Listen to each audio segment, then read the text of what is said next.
Rádio Rio de Janeiro, a emissora da fraternidade, passa a apresentar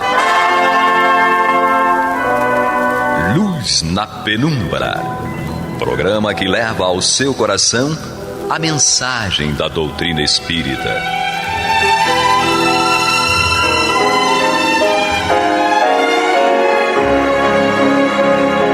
E com vocês, João Batista, para o estudo de O Livro dos Espíritos, da obra codificada por Allan Kardec. Papai do Céu nos guarde, nos abençoe. Louvado seja nosso Senhor Jesus Cristo. E que possamos fazer do tempo esta dádiva que a todos nós é dada de maneira igual, um recurso a mais para que a nossa caminhada seja cada dia mais firme e consistente na conquista dos valores espirituais que nos levarão à verdadeira felicidade. Hoje temos aqui para o nosso trabalho Guilhermina. Ah, que bom de novo estarmos juntos estudando. E Marcelo. Boas vibrações para todos que estão nos ouvindo.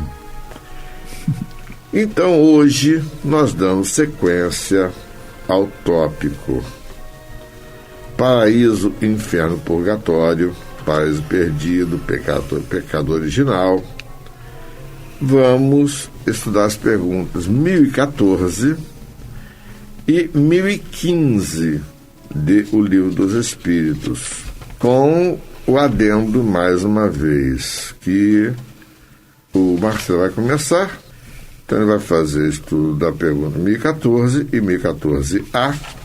Guilhermina vai fazer estudo da 1015, mas também voltando a 1014, porque a resposta dada pelos Espíritos, ela realmente tem uma profundidade enorme para nosso conhecimento.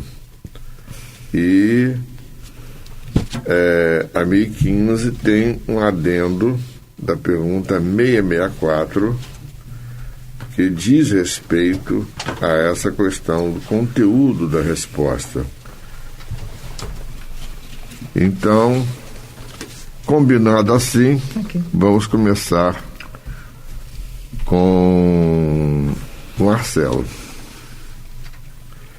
Como se explica que espíritos cuja superioridade se revela pela sua linguagem tenham respondido a pessoas muito sérias a respeito do inferno e do purgatório, segundo a ideia que deles fazemos vulgarmente? E a resposta é o seguinte: é que falam uma linguagem que possa ser compreendida pelas pessoas que os interrogam. Quando essas pessoas estão imbuídas de certas ideias, eles evitam chocá-las muito bruscamente, a fim de não ferir suas convicções. Se um espírito dissesse a um muçulmano, sem preocupações oratórias, que Maomé não é profeta, seria mal acolhido. E aí, o que você nos diz? Então, vamos observar aqui esse cuidado, primeiro, que os espíritos têm na busca das palavras, né, que ele vai trazer aqui no início da questão, né, como se explica que esses espíritos, né, a linguagem. Então, eles tentam trazer para nós palavras que são mais claras para a gente. E aí, trazendo a respeito do inferno e do purgatório, né, eles também vão ter cuidado da forma como vamos explicar, para justamente evitar ferir em nós, né, ideias que são muito caras a nós, que dificultariam, que criam uma barreira, impedindo que a gente entendesse melhor outros conceitos, outras ideias. Então, quando se discute esse tema, observamos que em nenhum momento eles dizem que as pessoas são erradas, são ignorantes. Pelo contrário, explicam que é um processo, que é um entendimento, que é uma questão histórica, num contexto histórico foi visto de um jeito, e a partir da evolução da ciência, essa ideia vai sendo progredindo. E eles vão sempre tomando cuidado justamente para que são feitas análises sem fazer uma crítica a uma pessoa ou a uma certa instituição, no sentido de não condenar nada de ninguém, apenas mostrar que existe um processo que é de diferenciamento. Um processo onde a gente entende hoje que essa ideia de inferno e purgatório é apenas uma alegoria, no sentido como é trabalhada até então. Mostrando pelo contrário, aprofundando essa ideia, trazendo que nós, encarnados, podemos viver isso no nosso dia a dia, como ele fala no finalzinho da questão 1013, né, que ele vai dizer: o purgatório consiste nas provas da vida corpórea. Por quê? Como casos que a gente sabe de pessoas que têm doenças muito específicas, ou crianças que às vezes já nascem com câncer, né? Sim. Eu era voluntário no INCA, então várias vezes via lá crianças com vários problemas, e às vezes ficava assim: nossa, como é que um bebezinho pode nascer com um câncer desse tipo? Que geralmente acomete um velho, né? Não que os velhos, tadinhos, a melhor idade é condenada a isso, mas é uma questão da biológica, né? A biologia do envelhecimento vai levando a essa situação, mostrando pra gente que às vezes naquele caso ali, para aquela criança, para aquela mãe, para aquela família, aquilo se tornava uma prova da vida corpórea. 14A. Compreende-se isso da parte dos espíritos que desejam instruir-nos. Como, porém, se explica que alguns espíritos, quando interrogados acerca de sua situação, tenham respondido que sofreram as torturas do inferno e do purgatório? Então vamos ver aqui a resposta. Quando são inferiores e ainda não completamente desmaterializados, os espíritos conservam em parte as suas ideias terrenas e, para dar suas impressões, se servem dos termos que lhes são familiares. Encontram-se no meio que não lhes permite sondar o futuro, senão imperfeitamente, razão pela qual alguns espíritos errantes ou recém-desencarnados falam como fariam se estivessem encarnados. Inferno pode traduzir-se por uma vida de provações extremamente dolorosa, com a incerteza de haver outra melhor. Purgatório pode ser entendido por uma vida também de provações, mas com a consciência de que o futuro melhor, de um futuro melhor. Quando sentes uma grande dor, não dizeis que sofres como um condenado? Ele pergunta para a gente. Tudo isso não passa de palavras, e sempre ditas em sentido figurado. Então vejam que interessante. É igual o sujeito dizer assim: não está sofrendo, eu joguei pedra na cruz. Foi. O pessoal vai logo dizer, quer dizer, nesse entendimento. E isso é interessante porque hoje em dia jogar pedra na cruz é para qualquer religião. Então, exato. Então veja que os espíritos já vão reencarnando várias vezes, vão trazendo no seu íntimo essas ideias. Imagens que ficam como conceitos. Isso. Interessante. Intuitivamente eles vão assim lembrando que provavelmente deve ter feito alguma coisa com alguém e precisa nessa nova reencarnação estar se dedicando a novas oportunidades de reconciliamento, de amor. Então veja que interessante, ele mostra pra gente essa questão ligada o nível dos espíritos, né? Que, como é que os espíritos compreendem? E ele explica, quando são inferiores, aí a gente volta depois, olhem lá a pergunta 100, muito importante, porque vai mostrar quem é inferior. É inferior a quê? Né? Eu tenho um cunhado que ele sempre pergunta assim, não, olha, mas eu estou no nível inferior, né? Eu falei, cara, vê lá, analisa lá, olha os detalhes. Não, porque eu faço isso, eu faço aquilo outro.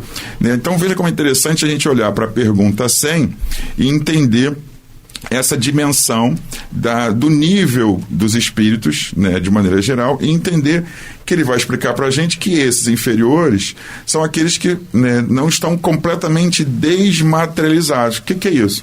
Não estão apegados à matéria. Pelo contrário, eles estão super apegados à matéria. Então a matéria para eles é tudo. E aí, como a matéria é tudo, eles não conseguem olhar o bem maior, porque quanto mais apegado à matéria, mais egoísta eu sou, mais eu só penso em mim. Aí quando eu só penso em mim, as outras pessoas que eu não estou nem aí para elas. E é um equívoco muito grande. Por quê? Porque todos somos irmãos perante a humanidade. Né? E a gente não pode só olhar para a gente tem que se libertar dessa algema, né? Dessa prisão interior que é o egoísmo. Né? E é interessante que ele vai avançar mostrando que para esses o futuro é completamente imperfeita, claro, né? Razão pela qual esses espíritos errantes ou recém-desencarnados às vezes usam desse linguajar. Porque quando você sai da matéria, você ainda fica impregnado daqueles princípios, daquelas ideias, daquela sua última reencarnação. À medida que o tempo passa, você vai se recuperando, vai lembrando, vai trazendo outras bagagens que vão se somando ao seu processo evolutivo e a outros tipos de trabalho. Por isso ele chama atenção para essas questões de sentido figurado, tanto para o inferno na Terra, né, que seria uma vida de provações extremas, como o purgatório, uma vida que seria também cheia de provações, mas com mais consciência de um futuro melhor, né, nessa vida ou numa vida futura, no plano espiritual ou numa outra reencarnação. E aí, é interessante uma coisa, a noção de superioridade e inferioridade. Aí você volta àquele exemplo que você levantou na semana passada, sobre Gandhi Isso. e Irmã Dulce. Eles sabiam que estavam lutando por uma causa maior. Exato. E é interessante, nós conhecemos as irmãzinhas da Missionária da Caridade, da Madre Teresa de Calcutá. Impressionante Eu senti desse tamanho. a lição que elas deram para aquele irmão. Como é que ela fala com você? Elas, além de cuidar das idosas, camadas, sozinhas, sem ninguém, elas também saíram em dupla, que elas usam aquele sari, né? Saíram em dupla pela Avenida Brasil para cuidar do pessoal do crack, naquela época, muito pessoal do crack abandonado na Via Brasil e tal, e elas saíram. Teve um dia que eu falei, irmã, pelo amor de Deus, vocês duas vão sozinhas, essas pessoas estão enlouquecidas, elas não têm noção do que fazem, vocês correm um grande risco, não façam, vão sozinha. Aí ela, não, doutora, não, vamos sozinha, Jesus está conosco. Isso mesmo. Desse tamanho, assim, olha, aquilo eu jamais esqueci, porque elas falavam com convicção. Sim. Não, pelo contrário, ficaram surpresas de eu estar me preocupando com a saúde física dela, com a segurança física dela, que realmente era uma coisa que a mim me assustava muito. E ela dizia, não, doutora, não, vamos sozinha, Jesus vai conosco.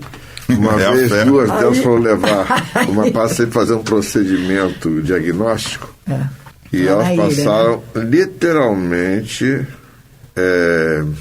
desde de manhã até as 4 da tarde o dia inteiro sem ingerir um grão de alimento sequer. A gente ofereceu almoço, lanche, não, doutora, nós estamos esperando. Tá. Aí como a paciente internou, e elas estavam em prece o tempo todo orando. Aí depois foi feito o procedimento diagnóstico, descobriu-se que a pessoa precisava ser internada. Aí elas foram liberadas para ir embora. Aí começou a novela. Porque a gente, não, doutora, irmã, a gente vai arrumar um jeito de levar a senhora e tal. Não, doutora, não tem dinheiro para pegar o ônibus, é isso? Não, doutora, nós vamos a pé. Digo, não, nós vamos a pé, nós temos que ir a pé. Eu ia levar no meu carro, porque aquilo estava me incomodando. Elas foram da Ilha do Governador, do Cacoia, até a Avenida Brasil a pé. A gente não teve como convencê-las que elas poderiam... Não, elas aceitaram carona. No final, porque estava em cima da hora do Ângelus. Do Ângelus. E que elas tinham que estar na igreja. Aí arrumamos, olha... Aí elas aceitaram a carona porque seria mais rápido para voltar para a instituição delas para poder orar. Sim. Eu nunca me esqueço, só para ver, a primeira vez que eu entrei, não sei se você conhece, o Missionário da Caridade fica na Avenida Brasil. Sim, conheço. A primeira vez que eu entrei lá, eu tive que fazer... Com a equipe toda, né? A equipe toda foi. Eu era, como a responsável pela equipe, você tem que manter a postura pública. Foi um impacto de energia tão grande que eu tive que fazer um esforço para não chorar, porque era uma coisa assim... Teve gente da equipe que chorou, mas nós não sabíamos o que a gente ia encontrar. Então a gente entrou, sabe, aquela coisa... Não é porque fosse uma coisa dantesca. Não, pelo contrário, uma energia positiva, uma energia de calor humano, olha, um dos lugares mais emocionantes. Você passava por um portão, você saía de um mundo e entrava no outro. Exatamente. E quando você passa que é ali, em plena Avenida Brasil, olha... Uma vez eu fui levar uma doação lá. Eu entrei numa portinha assim. Nossa, eu me arrepiei de todos os meus filhos. Falei, gente, que a gente imagina como é que por exemplo, para um espírito inferior como nós, ter contato com espíritos mais superiores. Isso mesmo. Pois é. Realmente Eu aprendi quando eu falei. Simplesmente Quando eu perguntei, falei, preocupadíssima com a integridade física delas, e ela, surpresa, não, doutora, não vamos sozinhas, não, Jesus vai conosco. Aí caiu outra. A fé é tremenda, né? Então, é isso que a gente está falando. São espíritos que não são espíritos inferiores, são espíritos que vêm num processo de amadurecimento que tem uma clareza muito grande do seu propósito nesta reencarnação. São heróis anônimos. Exato, são vários espíritos que já têm essa profundidade. Nós temos milhares deles agora conosco em vários credos religiosos, ou mesmo até sem credo religioso algum, mas fazendo bem. Exatamente. E aí nós paramos e pensamos, meu Deus do céu, o que eu estou fazendo do meu aprendizado espírita? Isso, por isso que juntar essa teoria tão linda, tão maravilhosa com a prática. Com a prática. Da gente tirar um momento. Eu sei que muitas vezes nosso dia é um corre-corre, mas com certeza perto de você tem alguém que você possa chegar ali e conversar, ouvir. É o olho de ver. É o olho de ver. Ouvir. Uma ajuda pequena, como às vezes você entrar numa internet com uma pessoa que às vezes está na rua, levar um prato de comida. Isso. Né? Lá em casa eu tenho um rapaz que a gente trabalha aqui na campanha das comidas na rua, e aí um outro dia ele perguntou para mim assim, Sr. Marcelo, olha, eu sei onde o senhor mora. O senhor se incomodaria de eu ir lá na sua casa quando eu não conseguisse comer nada, arrumar nada e não passasse nada à noite aqui para me comer? Eu falei, claro que não, meu filho, pode ir lá tocar a campainha. E aí ele vem lá em casa, toca a campainha. Olha, eu sou desculpa o incômodo, mas não comi nada hoje o dia inteiro. Eu falei, não, meu filho, fica tranquilo que eu levo para você Ainda aqui. Ainda bem, né? Ainda bem. Mas é isso. Então, vamos ouvir a nossa vinheta, que está um pouquinho atrasada. Você está ouvindo pela Rádio Rio de Janeiro o programa Luz na Penumbra, com o estudo de O Livro dos Espíritos, na apresentação de João Batista. Então, vamos falar para a Guilhermina, pergunta 1015. Que se deve entender por alma penada? Alma penada. O que será? Não é uma alma que virou uma ave. Ou sem pena. Exato. Não tem penas. Alma penada. Uma alma errante e sofredora, incerta de seu futuro, a qual podeis proporcionar o alívio que muitas vezes solicita quando vem comunicar-se convosco.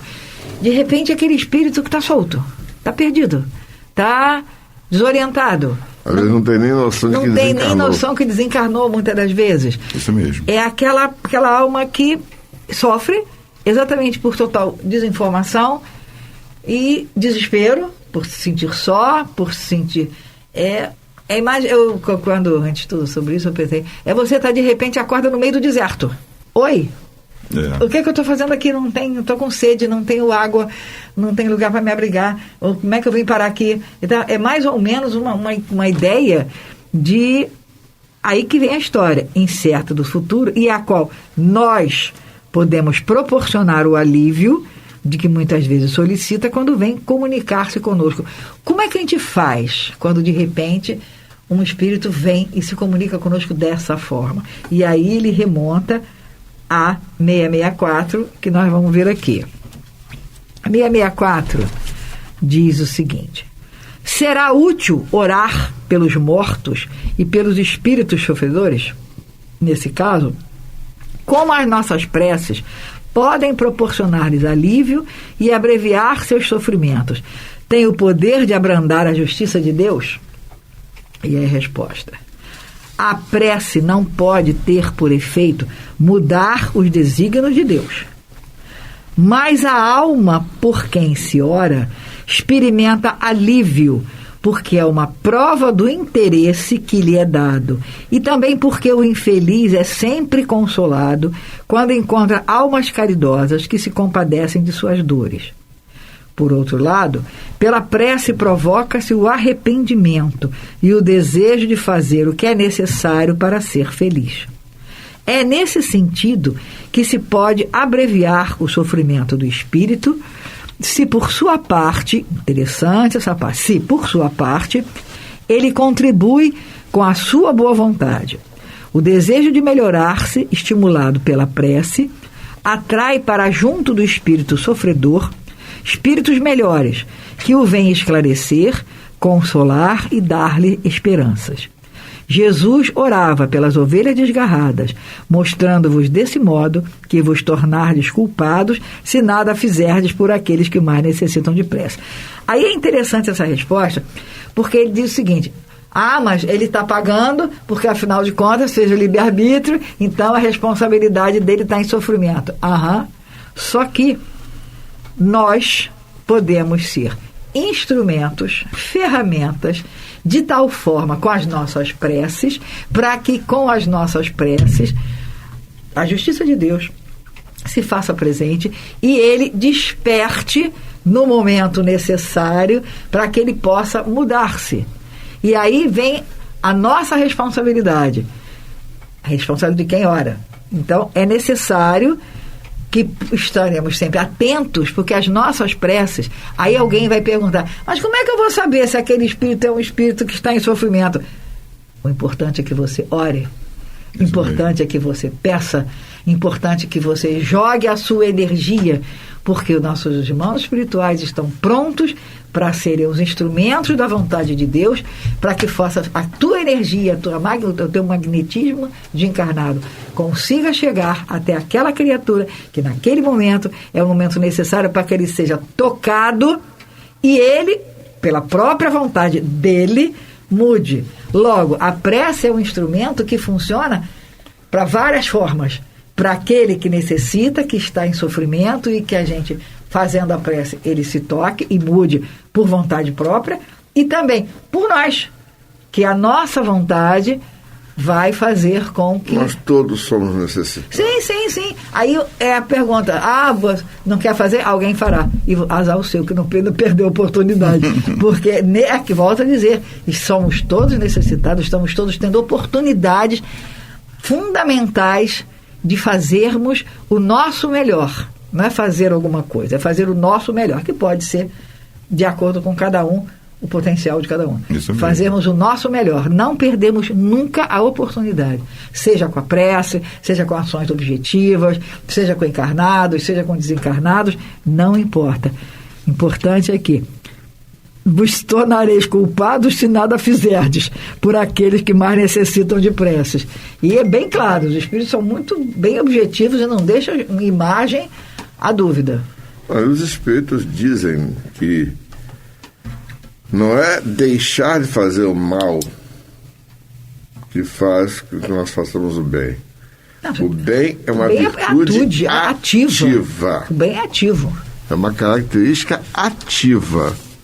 E o exemplo que Emmanuel mostra muito bem a respeito da água. A água parada, ela se infecta.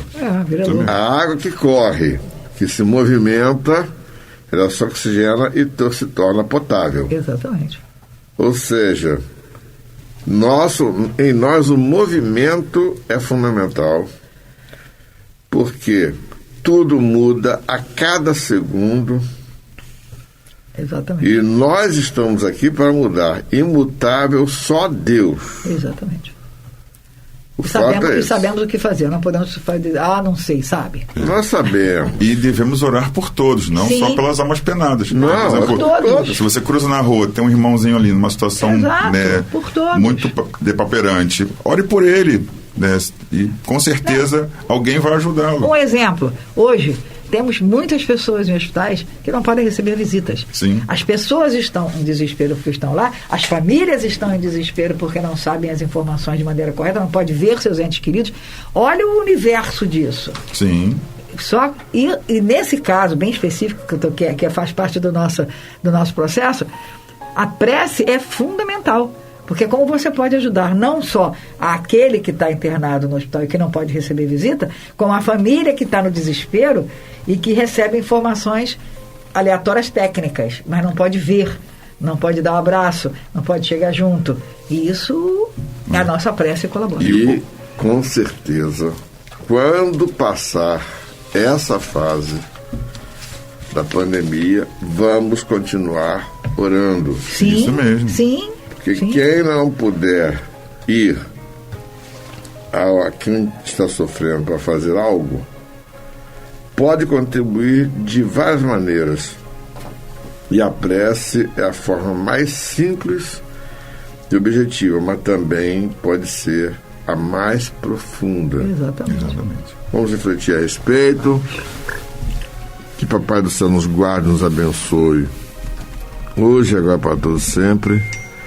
Que louvado seja nosso Senhor Jesus Cristo, e que possamos fazer do tempo esta dádiva que a todos nós é dada de maneira igual, um recurso a mais para que a nossa caminhada seja cada dia mais firme e consistente na conquista dos valores espirituais que nos levarão à verdadeira felicidade. Graças a Deus. Graças a Deus. Você está ouvindo o programa Luz na Penumbra.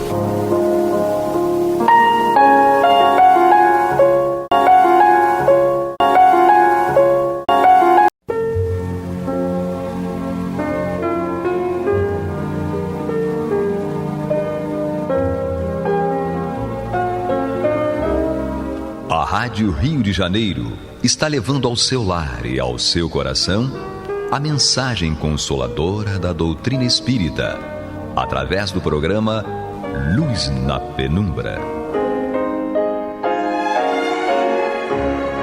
E agora com vocês, Antônio de Pádua Barbosa e Marta Batista.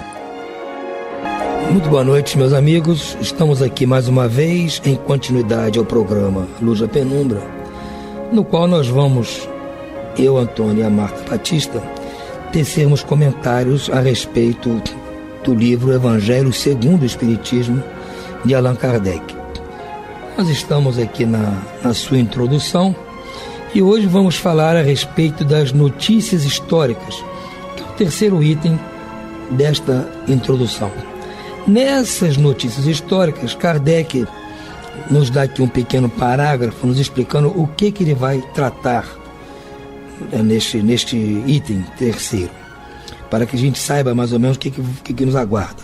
Então ele nos diz o seguinte: para compreender melhor algumas passagens dos evangelhos, é necessário conhecer o valor de certas palavras que neles são empregadas frequentemente e caracterizam a situação da sociedade judaica e dos costumes naquela época. Essas palavras, não tendo mais para nós o mesmo sentido, muitas vezes foram mal interpretadas e por isso mesmo criaram muitas dúvidas. A compreensão do seu significado explica, além disso, o verdadeiro sentido de certas máximas que, à primeira vista, parecem estranhas. Então, essas palavras são aqui, algumas que ele nos trouxe, né? Os samaritanos, os nazarenos, os publicanos, piageiros, fariseus, escribas, sinagoga, saduceus, essênios e terapeutas. São palavras que, eventualmente, no texto exato do Evangelho, nós vamos encontrar. E muitas vezes a gente não tem noção exata do que é, porque quando ele disse, às vezes o sentido da palavra mudou, ou é uma palavra que nem mais se usa. Então nós temos como recorrer e voltar aqui no começo e sempre ter o auxílio aqui para nos explicar o que se trata. Eu pessoalmente acho, quando a gente se decide a estudar o Evangelho, eu acho muito importante que a gente estude paralelamente um pouco da história geral dos povos daquela época. Não só os hebreus, mas dos gregos, romanos e outros povos daquela época. Bem como é interessante também conhecer um pouco da geografia, porque cita-se muito essas coisas lá. E a gente, não tendo essa noção, às vezes se perde. Kardec teve esse cuidado. Vocês vejam que ele pensava, como se diz hoje em dia, nos mínimos detalhes, para que nós pudéssemos então ter uma compreensão exata do que é o Evangelho, para nós não sermos assim, suscetíveis de escorregar numa coisa por um certo desconhecimento. Então nós vamos aqui tentar acompanhar essas explicações dele sobre essas palavras, de forma que vocês se esclareçam um pouco também. Agora, vocês sempre vão ter, vamos dizer assim, chance de, eventualmente, quando nós citarmos uma palavra dessas, vocês voltarem lá no começo do livro e dar uma olhadinha. Não precisa ir procurar no dicionário, pode ver aqui no livro, que já está aqui, já está à mão, e vai facilitar tanto o nosso trabalho quanto o trabalho de vocês.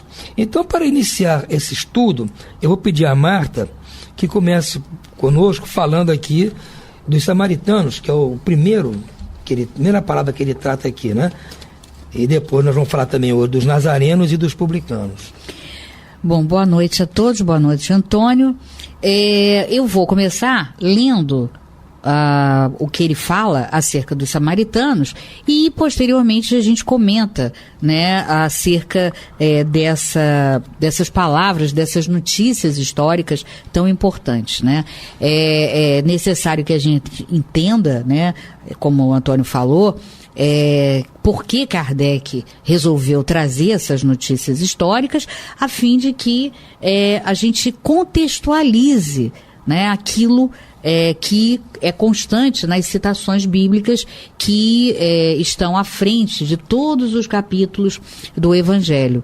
Então, é necessário por quê? Porque se nós não entendermos o valor daquela palavra, né, daquele significado à época, como Kardec contextualiza, nós não vamos entender, né, a sutileza de determinadas citações, né? E Samaritanos é uma delas, porque traz aquela citação, aquela orientação que nos conta a passagem do encontro de Jesus com a mulher samaritana, que foi à fonte para pegar água, e nós não vamos entender, mas por quê?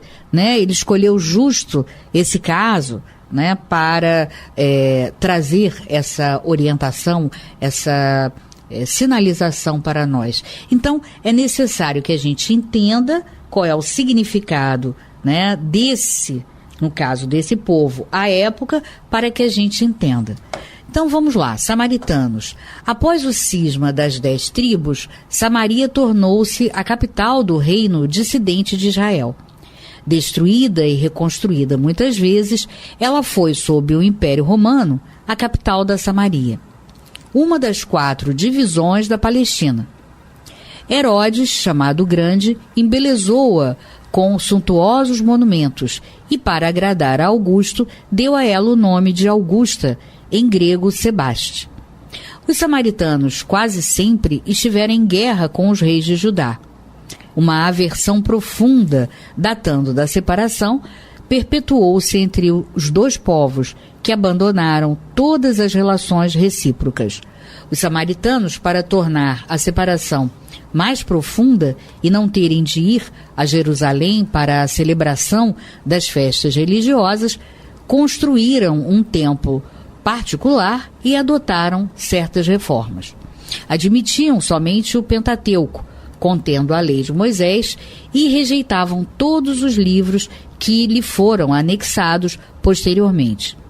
Seus livros sagrados eram escritos em caracteres hebreus da mais alta antiguidade. Aos olhos dos judeus ortodoxos, eles eram heréticos, isto é, contrários à doutrina estabelecida e, por isso mesmo, desprezados, amaldiçoados e perseguidos. Portanto, o antagonismo das duas nações tinha por único princípio a divergência de opiniões religiosas, ainda que suas crenças tivessem a mesma origem. Eram os protestantes daquela época. Atualmente ainda se encontram samaritanos em algumas regiões do Levante, particularmente em Nabulos e Jafa. Eles seguem a lei de Moisés com mais rigor que os outros judeus e só celebram casamentos entre eles. Bom, no caso dos judeus também, né, é uma característica, né, Antônio? Eles também só se casam, né, entre eles. E aqueles que se casam com alguém que porventura não seja judeu, é necessário que essa pessoa que adentra a família se converta. Do contrário, realmente fica muito complicado. E aí a gente vai entender, né? Entendendo esse contexto aqui, nós percebemos o porquê de Jesus trazer para nós aquela orientação, né? Isso está constante em João, capítulo 4, quando ele nos fala sobre a mulher de Samaria. Ele diz: quando, pois, o Senhor veio a saber que os fariseus tinham ouvido dizer que ele, Jesus, fazia e batizava mais discípulos que João, se bem que Jesus mesmo não batizava, e sim os seus discípulos, deixou a Judéia, retirando-se outra vez para a Galiléia. E era-lhe necessário atravessar a província da Samaria. Chegou, pois, a uma cidade samaritana chamada Sicar, perto das terras que Jacó dera a seu filho José. Estava ali a fonte de Jacó. Cansado da viagem, assentara-se Jesus junto à fonte por volta da hora sexta. Nisto veio uma mulher samaritana tirar água. Disse-lhe Jesus: dá-me de beber. Pois seus discípulos tinham ido à cidade para comprar alimentos. Então lhe disse a mulher samaritana: como, sendo tu judeu, pedes de beber a mim, que sou mulher samaritana? Porque os judeus não se dão com os samaritanos. Replicou-lhe Jesus: se conheceras o dom de Deus, e quem é o que te pede, dá-me de beber, tu lhe pedirias, e ele te daria água viva. Respondeu-lhe ela: Senhor, tu não tens com que atirar, e o poço é fundo. Onde, pois, tens a água viva? És tu, porventura, maior do que o nosso pai Jacó, que nos deu o poço, do qual ele mesmo bebeu, e bem assim seus filhos e seu gado? Afirmou-lhe Jesus: quem beber desta água tornará a ter sede. Aquele, porém, que beber da água que eu lhe der, nunca mais terá sede, para sempre. Pelo contrário, a água que eu lhe der será nele uma fonte a jorrar para a vida eterna. Disse-lhe a mulher: Senhor, dá-me dessa água, para que eu não mais tenha sede, nem precise vir aqui buscá-la. Acudiu-lhe Jesus: vai, chama teu marido e vem cá. Ao que lhe respondeu a mulher: não tenho marido. Replicou-lhe Jesus: bem disseste, não tenho marido, porque 5 maridos já tiveste, e esse que agora tens não é teu marido. Isso disseste com verdade. Olha que interessante. Então, além dessa mulher, dela ser mulher, né, e pertencer a um povo cujo envolvimento com os judeus era belicoso, né, e eles realmente não estabeleciam um contato de aceitação, ela não havia conseguido entender o porquê que ele lhe oferecia aquela água.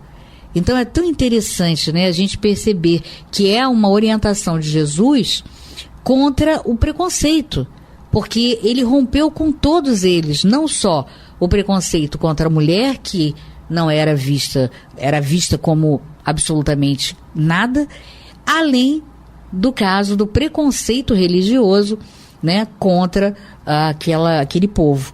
Então ele rompeu com tudo, e essa mulher ainda tinha uma carga, né, muito forte contra ela, que ela era considerada uma mulher comum da vida, que não havia se casado. Isso era inaceitável, ainda é hoje, no século XXI, para alguns, né, que dirá aquela época. A mulher não era casada, já havia convivido, né, maritalmente com 5 pessoas e não havia conseguido se entender, né, se afinizar com ninguém.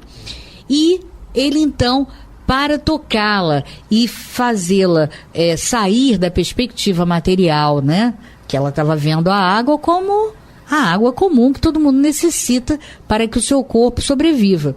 Então Jesus, para conduzi-la para uma perspectiva espiritual, ele então foi, né, e pela dupla vista ele vai e toca, né, no ponto crucial que faz com que ela então perceba que aquele homem é um homem especial, né? Além dele romper com o preconceito falando com uma mulher, e ainda mais samaritana, ela percebe que ele não falava da água comum, né? Porque ele havia dito, né, sinalizado que ela não se entendia e nem havia se casado.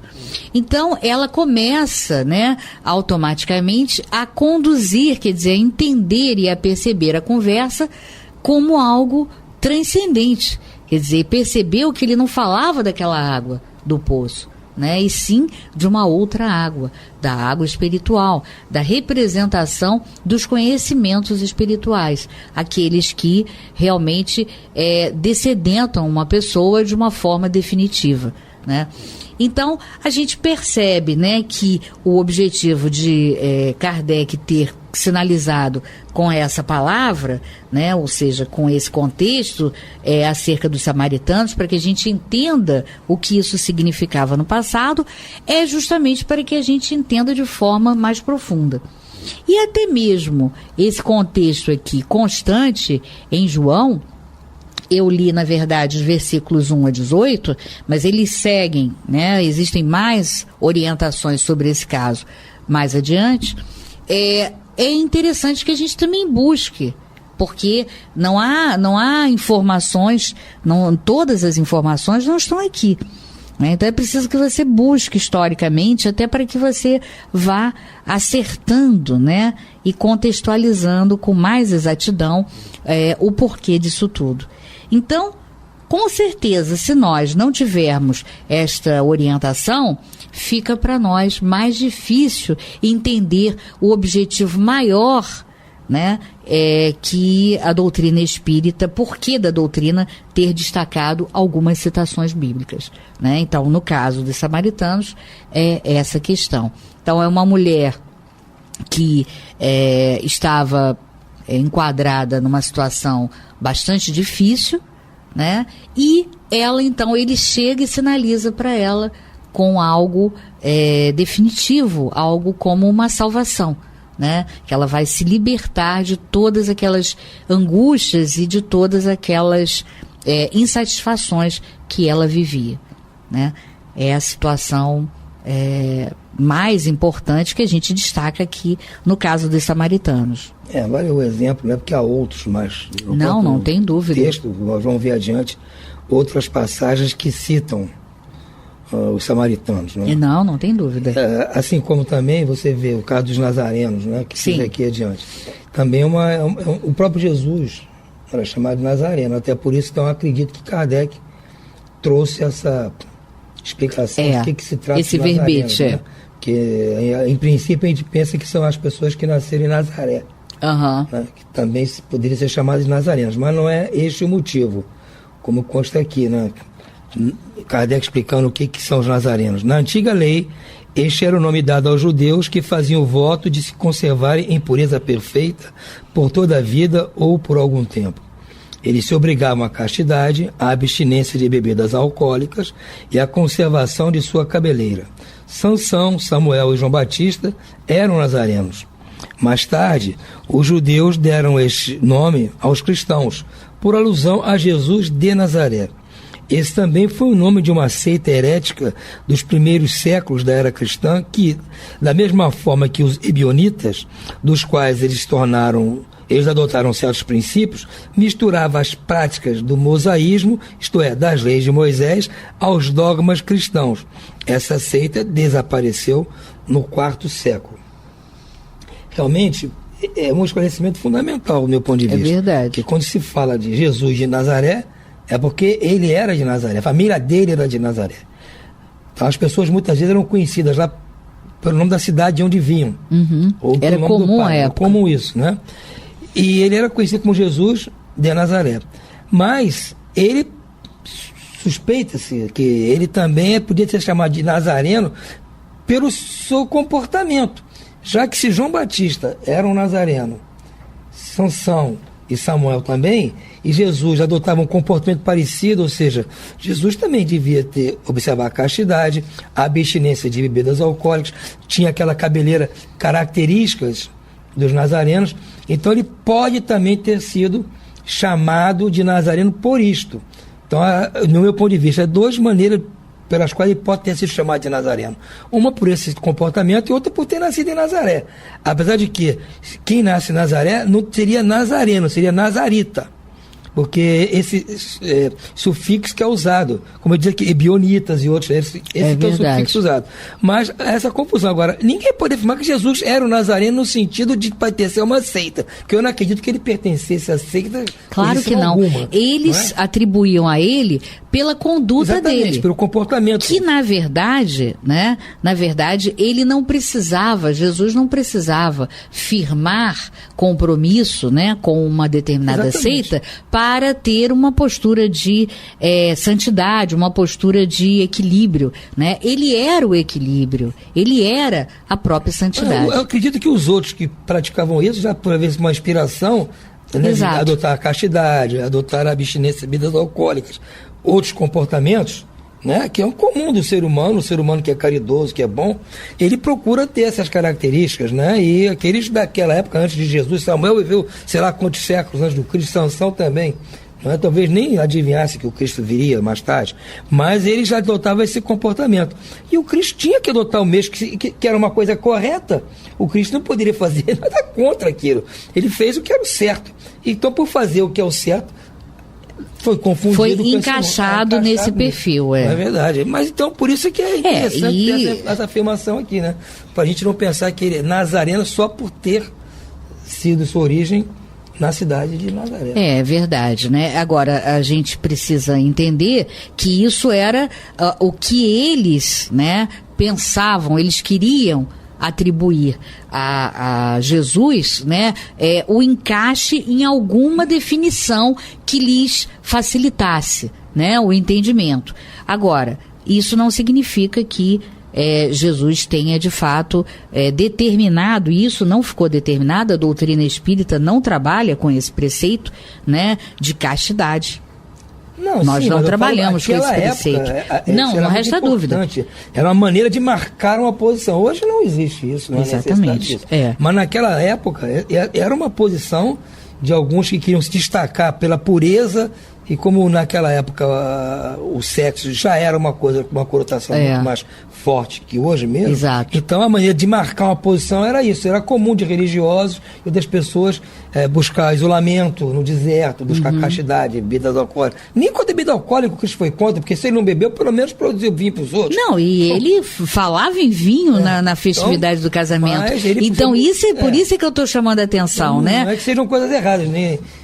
Exatamente. Não praticar caridade e não beber seja errado. Porque são preceitos, sim, de outras religiões, mas não da nossa, né? Então, pode até existir algum espírita que, por sua própria escolha e vontade, né, tenha feito esse pacto de castidade. Mas isso é algo totalmente pessoal. Né? Nada tem a ver com a doutrina.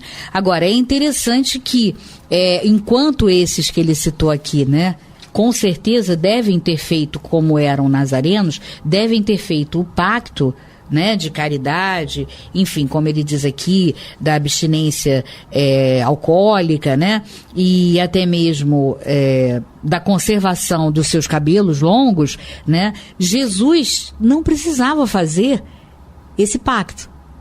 Aquilo era natural devido à sua estatura, né? Então é por isso que nós precisamos ter um certo cuidado, né? Senão muitos vão ver aqui de forma equivocada, né, uma orientação que não é a orientação da doutrina espírita. Então, é preciso que a gente veja, isso aqui é ele trazendo notícias históricas da época, né? E também entender que Jesus não precisava firmar pacto, né, com seita alguma. Bom, e a seguir são os publicanos, né?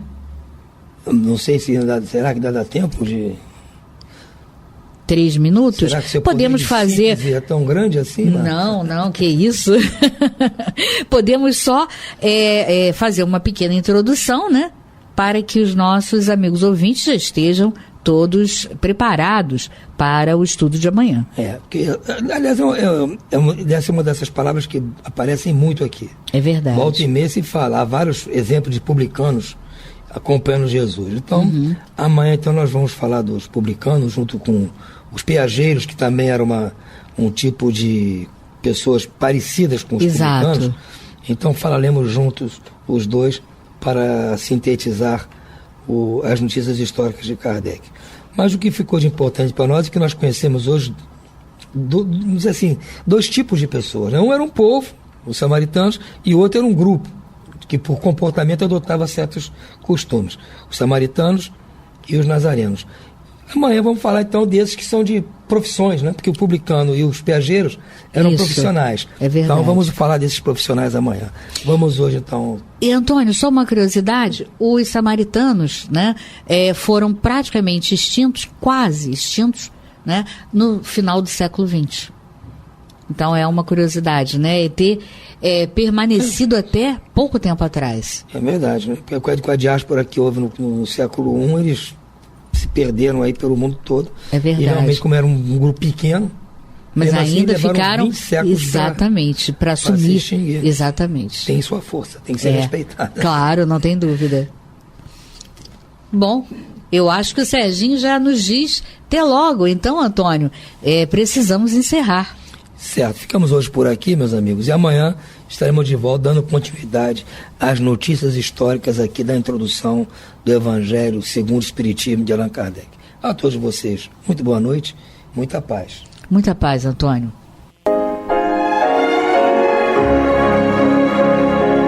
E vamos ouvir agora a prece de encerramento de nosso programa, na voz de Geraldo de Aquino.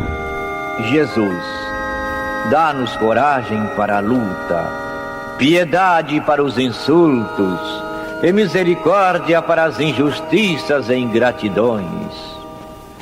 Limpa nossa alma de inveja e ambições mesquinhas, de ódio e de vingança o nosso caminho.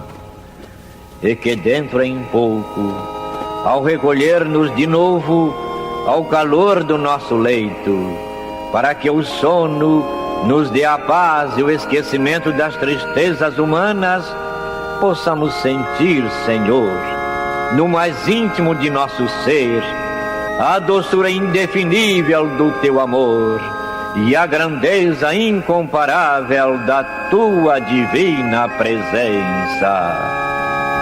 Que assim seja.